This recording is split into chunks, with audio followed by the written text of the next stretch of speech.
Welcome to today's edition of What is True? A YouTube channel hosting debates about some of life's biggest mysteries and most important questions. The emphasis of these debates is on being completely fair to both sides, and on being very brief. I am your host, Russell Blake.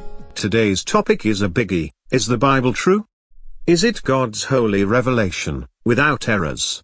The perfect explication of cosmic truth and divine wisdom, or is it just an invention of humans, nothing divine about it, just stories from the Stone Age, filled with errors and contradictions? At the end of the debate, you will have an opportunity to vote on who you think had the better arguments. Today's debate, by the way, is not about whether God exists. It is about whether the document known as the Bible is true. With us today, arguing that the Bible is true, is Arthur Smith. Arguing against, is Janet Jones. Arthur, let's start with you.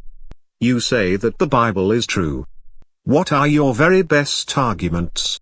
I will focus on three: archaeology, scientific accuracy, and accuracy of prophecies. First, archaeology. If the Bible is fiction, then the people, places and stories that are in it are also fiction.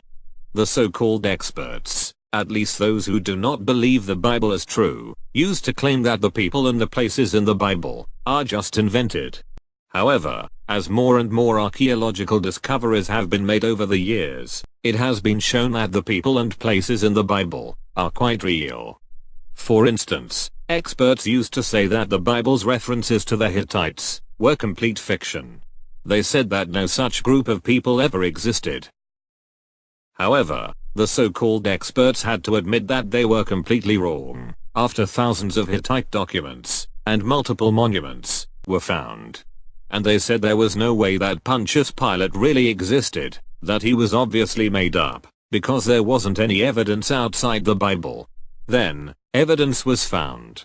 And then there is the Pool of Siloam, where Jesus healed a blind man. Experts said they knew for a fact that it never existed.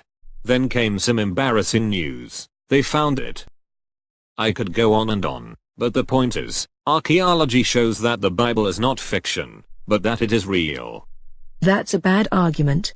Paul Bunyan was a real lumberjack, but that doesn't mean he was 20 feet tall. And just because Pontius Pilate existed, doesn't mean Jesus rose from the dead. Janet, you'll have your chance. Please let Arthur say his piece. Second, scientific accuracy. Over and over, the so-called experts have scoffed at the Bible, saying its scientific claims are clearly wrong. And then the Bible turns out to be right. For instance, scientists used to think that the cosmos, time and space, had always existed, and that the Bible was silly in saying that there was a beginning. And then, physicists discovered that in fact everything did have a start, with the Big Bang. Third reason for knowing that the Bible is true: prophetic accuracy. Isaiah predicted that Cyrus would defeat Babylon. He said Babylon's gates would open for Cyrus. He was right.